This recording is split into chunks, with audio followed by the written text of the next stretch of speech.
Never finished เกมแห่งชีวิตที่ไม่มีเส้นชัยในเอพิโซดนี้ผมมีโอกาสได้อ่านหนังสือของคุณเดวิดกอกินส์เช่นเคยครับชายคนนี้ครับคือชายที่ขึ้นชื่อว่าเป็นคนที่อึดที่สุดในโลกเป็นอดีตหน่วยรบพิเศษและปัจจุบันเป็นคนที่สามารถส่งต่อแรงบันดาลใจให้กับคนทั้งโลกความมีวินัยการทำงานหนักการทดสอบศักยภาพและขีดจำกัดของความเป็นมนุษย์เราจะพูดถึงชายคนนี้กันหากพูดถึงเรื่องของความมีวินัยการเอาชนะขีดจำกัดของการเป็นมนุษย์ผมจะนึกถึงชายคนนี้เป็นคนแรกครับและประจวบเหมาะที่เขาได้เขียนหนังสือออกมาอีกเล่มหนึ่ง Never Finished มันไม่ใช่เรื่องเกินจริงครับขีดจำกัดของการเป็นมนุษย์ถูกจำกัดภายใต้ความคิดหากเราเป็นนายเหนือความคิดเราก็สามารถเอาชนะข้อจำกัดเหล่านั้นได้หากเรามีระเบียบวินัยในการใช้ชีวิตเราย่อมเป็นนายเหนือชีวิตของตนฉะนั้นในเอพิโซดนี้ครับผมจะพาคุณผู้ฟังทุกท่านมาค้นพบศักยภาพของตัวเองผ่านหนังสือ Never Finish ครับ You are listening to The Library Podcast.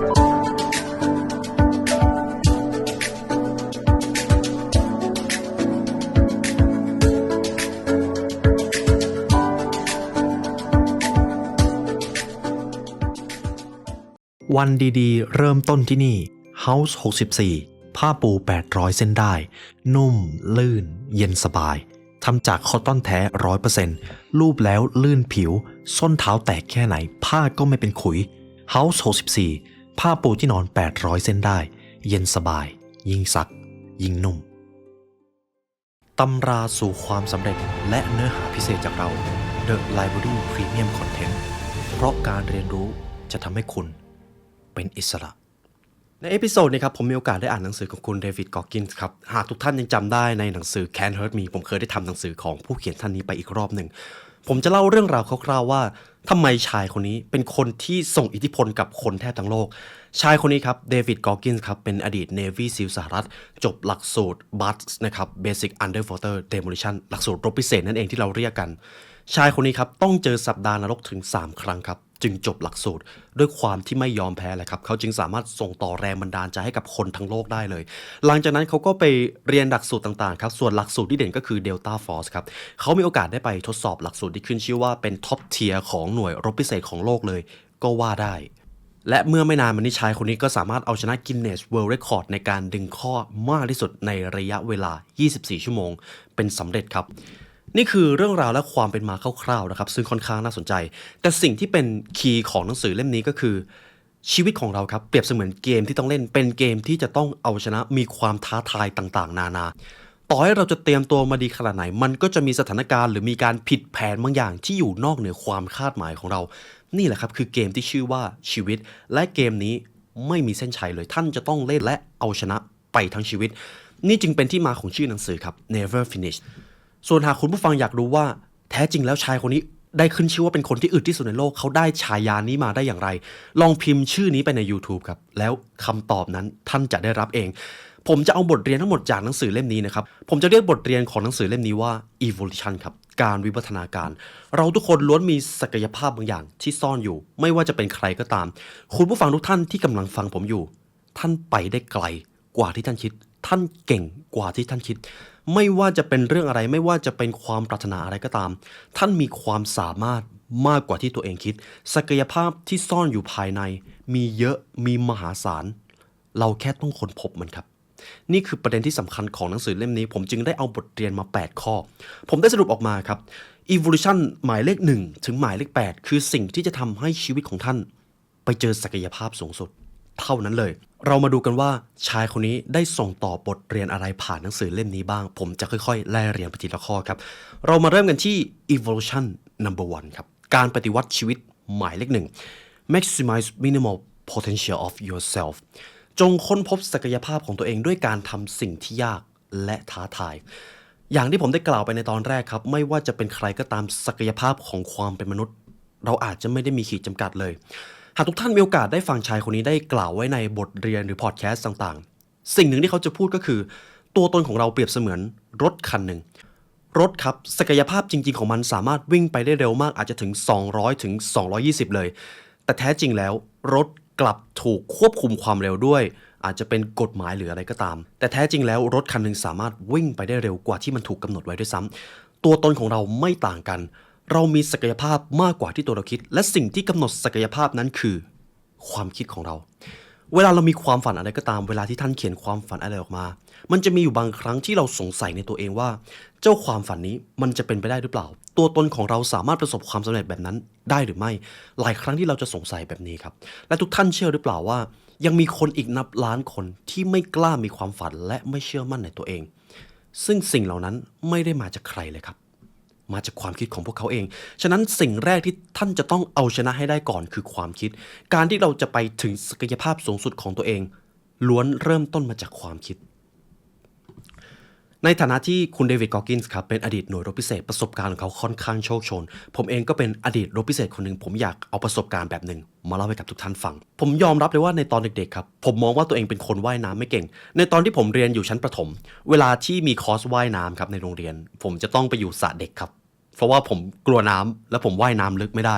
ผมเลยจำกัดศักยภาพตัวเองว่าผมเป็นคนกลัวน้ำแต่แล้ววันหนึ่งครับเจ้าเด็กคนนั้นได้กลายมาเป็นทหารและเข้าไปอยู่ในหน่วยรบพิเศษเด็กคนนั้นรับรู้ว่าแท้จริงแล้วตัวเองสามารถทะลุศักยภาพขีดจำกัดของตัวเองได้ทุกวันนี้ผมเองก็ยังตกใจครับจากเด็กที่เคยกลัวน้ำในวันนั้นกลายเป็นตัวผมในวันนี้ซึ่งแท้จริงแล้วมันทำให้ผมได้รับรู้ว่าศักยภาพของตัวเองมีมากกว่าที่เราคิดซึ่งไม่ต่างจากเรื่องราวของคุณเดวิดกอร์กินส์เลยครับคุณเดวิดกอร์กินส์ครับก่อนที่จะเข้าไปอยู่ในทหารหน่วยรบพิเศษเขาเป็นคนที่กลัวน้ำมากบวกกับเป็นคนผิวสีก็จะถูกเหยียดเชื้อชาติในฝั่งตะวันตกจะมีการเหยียดเชื้อชาติกันนะครับแต่แล้วครับในตอนที่เขาเรียนหลักสูตรบัตหรือหลักสูตร Navy SEAL ครั้งแรกไม่จบเรียนครั้งที่2ก็ไม่จบเพราะเจอความผิดปกติทางร่างกายแต่ครั้งที่3ครับเขาผลักดันตัวเองจนสามารถจบหลักสูตรได้ถึงแม้เขาจะต้องเจอสัปดาห์นรกทั้ง3ครั้งแต่สิ่งที่ทำให้เขาสามารถประสบความสำเร็จได้ก็คือเขาเชื่อว่าตัวเขาจะไปได้ไกลกว่าที่ตัวเองคิดต่อให้ชายคนนี้จะล้มเหลวครั้งที่1หรือครั้งที่2ครั้งที่3เขาก็จะไม่ยอมแพ้โดยเด็ดขาดในขณะที่คนส่วนใหญ่เมื่อเจอความล้มเหลวเพียงแค่ครั้ง2ครั้งอาจจะเอาข้ออ้างมาให้ตัวเองไม่ลงมือทำแต่จะไม่ใช่กับชายคนนี้อย่างแน่นอนเขาจึงได้เขียนบทเรียนนี้ไว้ในข้อที่1 maximize minimal potentialเรียนรู้ที่จะดึงศักยภาพของตัวเองออกมาไม่ว่าตอนนี้ท่านจะมีข้อจำกัดอะไรในชีวิตทั้งหมดเกิดจากความคิดของท่านไม่ใช่สิ่งอื่นใดนี่คือ evolution number 1 ครับต่อไปจะเป็น evolution number 2 การวิวัฒนาการชีวิตข้อที่2สำหรับข้อนี้ครับ make your own mixtape จงเขียนเรื่องราวชีวิต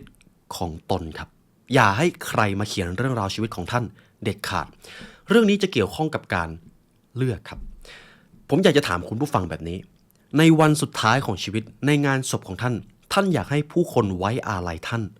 ว่าอย่างไรถ้าท่านตอบได้นั่นแหละครับคือเรื่องราวที่ท่านจะเขียนลงไปในหนังสือชีวประวัติของตัวท่านเองคุณเดวิดกอร์กินส์ครับต้องยอมรับก่อนว่าในวัยเด็กของเขาอาจจะเป็นฝันร้ายเลยก็ได้ถ้าทุกท่านมีโอกาสได้อ่านหนังสือของเขาอาจจะบอกได้ว่าวัยเด็กของชายคนนี้คือ nightmare ครับฝันร้ายแต่สิ่งที่ชายคนนี้เชื่อมั่นเมื่อเติบโตมาถึงจุดหนึ่งเขามั่นใจว่าเขาจะปล่อยให้ชีวิตของเขาอยู่ในวังวนของการถูกขีดเขียนโชคชะตาไม่ได้แล้วเขาจะต้องขีดเขียนเรื่องราวชีวิตของตัวเองไม่ว่าเขาจะเป็นชายที่เคยหุ่นไม่ดีอ้วนมาก่อนหรือแม้แต่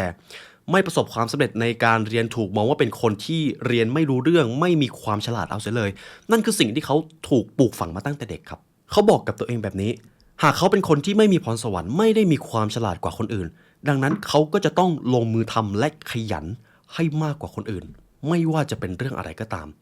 เขาคิดแค่นี้ครับเขาจะต้องทำให้มากขึ้นทำให้มากกว่าเดิมทำโดยไม่หยุดทำให้คูณ2คูณ10แล้วเดี๋ยววันหนึ่งเจ้าการกระทำเหล่านั้นจะส่งผลกับความสำเร็จในชีวิตเองซึ่งแน่นอนครับไม่ใช่ทุกคนที่จะสามารถลงมือทำบางสิ่งบางอย่างอย่างสม่ำเสมอแต่นั่นคือคีย์ที่สำคัญที่สุดของทุกความสำเร็จหากให้ผมนำตำราความสำเร็จอื่นๆมาเชื่อมโยงมันจะเป็นบทเรียนที่ว่าไม่ว่าจะเกิดอะไรขึ้นท่านคือคนที่รับผิดชอบชีวิตของตัวเองมันคือการสร้างแชมเปี้ยน mindset ครับคนที่เป็นลูเซอร์ไม่ว่าจะเกิดอะไรขึ้นเขาจะชี้นิ้วโทษไปที่สิ่งอื่นๆยกเว้นตนเองแต่คนที่มีความเป็น winner mindset เป็นแชมเปี้ยน mindset ไม่ว่าจะเกิดอะไรขึ้นเขาจะมองหาโอกาสหรือเขาจะมองหาวิธีแก้ปัญหาหากปัญหาคือสิ่งที่เขาสามารถจัดการได้เขาก็จะไม่รอหากปัญหาคือสิ่งที่เขาไม่สามารถควบคุมได้เลยเขาก็จะไม่สนใจ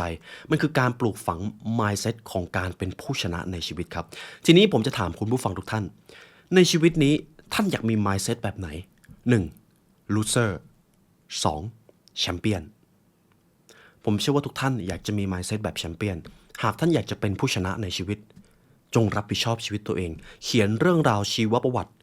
ด้วยตนเองครับ นี่คือ evolution number 2 ต่อไปจะเป็นกฎข้อที่ 3 ครับ evolution number 3 ผมชอบข้อนี้เขาบอกไว้ว่ากฎ 86,400 วินาทีครับสำหรับกฎข้อนี้ครับตัวเลข 86400 มาจากไหน มันคือจำนวนวินาทีใน 1 วันนั่นเอง ใน 1 วันคุณจะได้รับพรจากโลกใบนี้เป็น 86,400 วินาที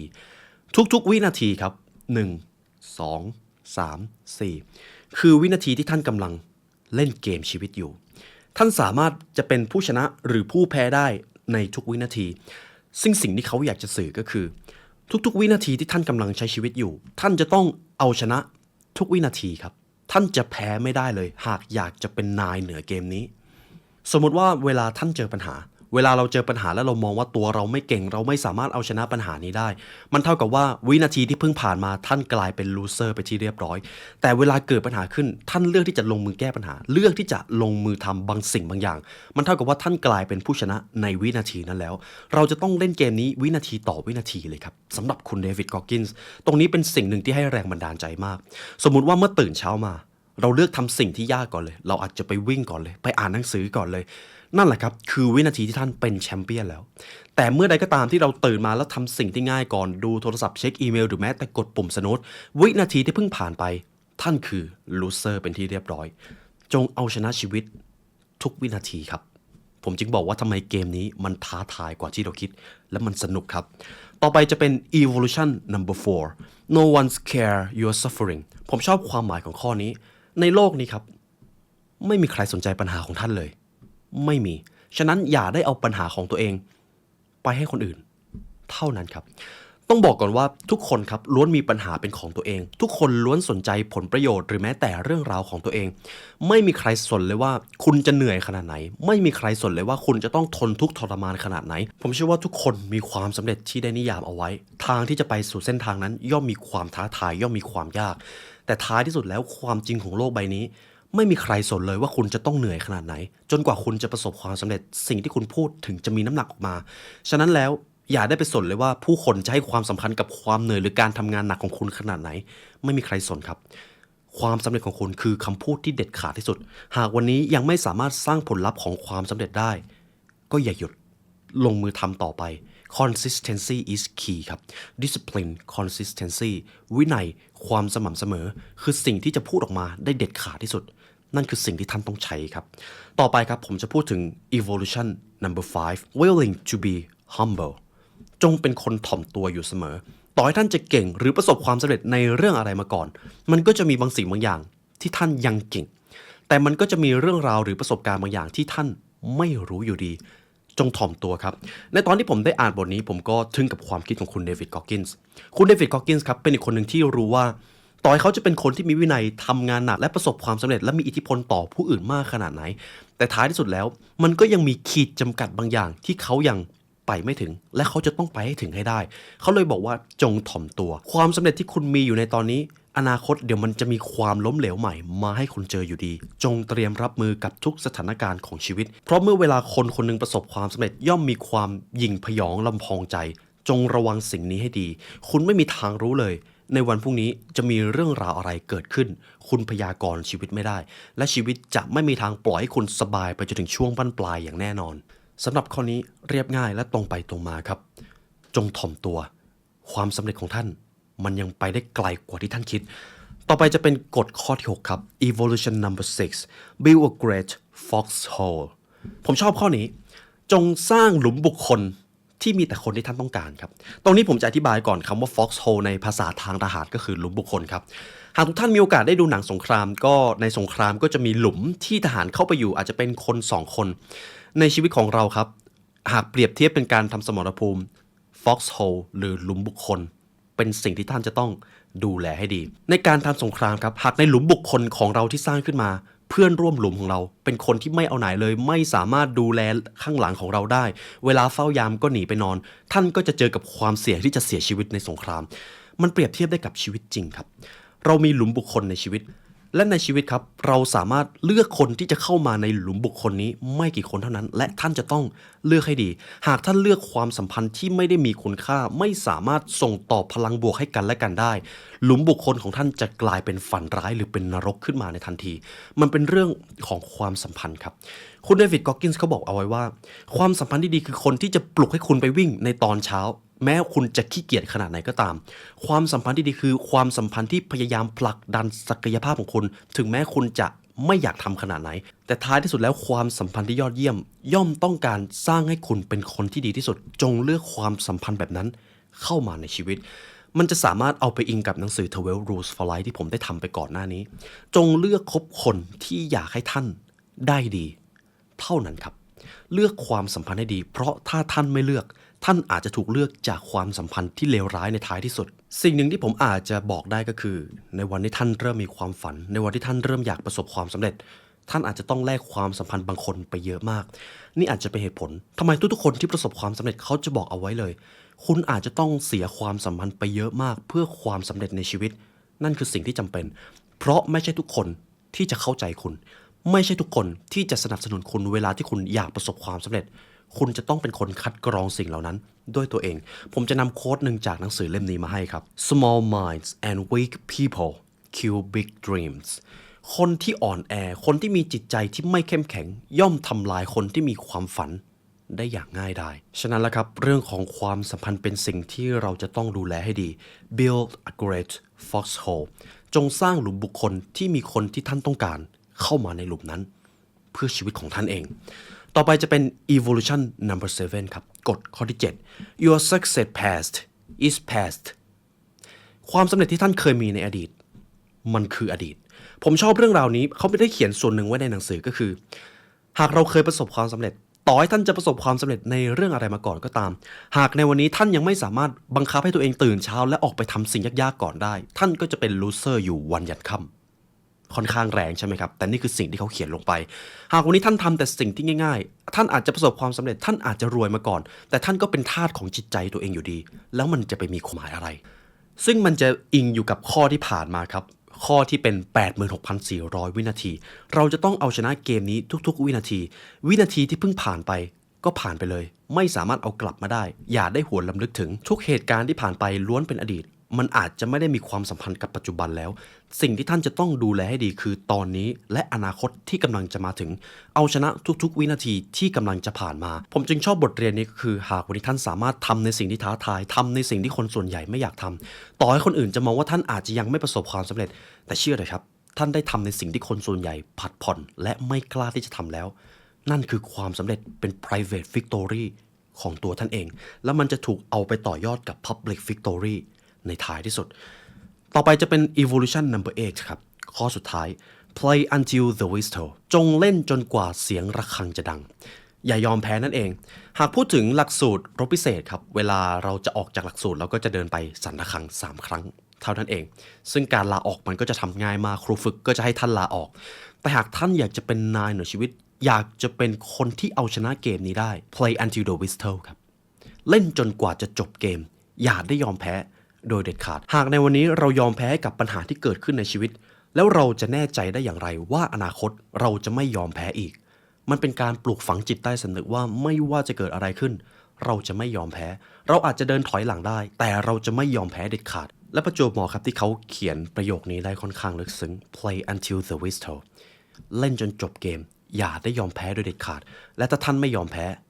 ท่านจะชนะเองนี่ก็เป็นบทเรียนจากหนังสือ Never Finish ที่ผมนำมาสรุปให้กับคุณผู้ฟังทุกท่านนะครับหากถามผมว่าหนังสือเล่มนี้ให้ความสำคัญกับอะไรมากที่สุดผมอาจจะบอกได้อยู่2 อย่าง 1. ความมีวินัย 2. การไม่ยอมแพ้ครับเท่านั้นเลยหากเราเป็นคนมีวินัยมันเท่ากับว่าเราเป็นนายเหนือความขี้เกียจเราเป็นนายเหนือชีวิตและไม่ว่าจะเป็นสิ่งอะไรก็ตามถ้าเรามีวินัยในสิ่งนั้นเราก็จะสามารถลงมือทำได้ต่อให้เราจะอยากทำหรือไม่อยากทำก็ตามผมจะนำประโยคนึงจากคุณอิลุดคิปชเก้นะครับผมชอบประโยคนี้มาก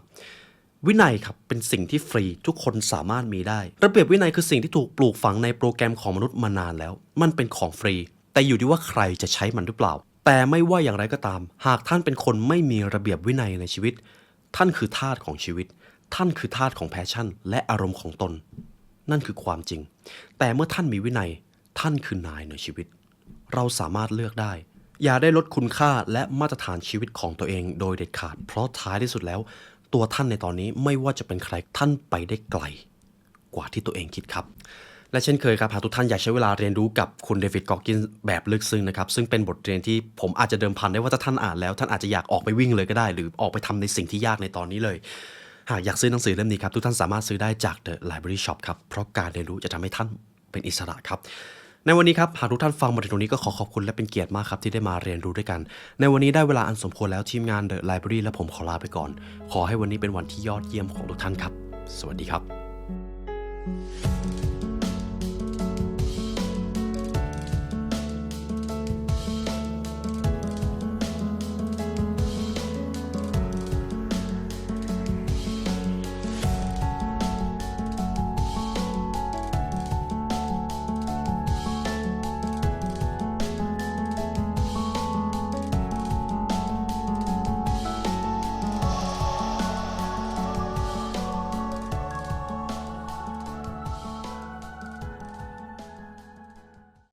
House 64 ผ้าปูที่นอน 800 เส้นได้ เย็นสบาย ยิ่งซัก ยิ่งนุ่ม ติดตามเพิ่มเติมได้ที่ Line@ HAUS 64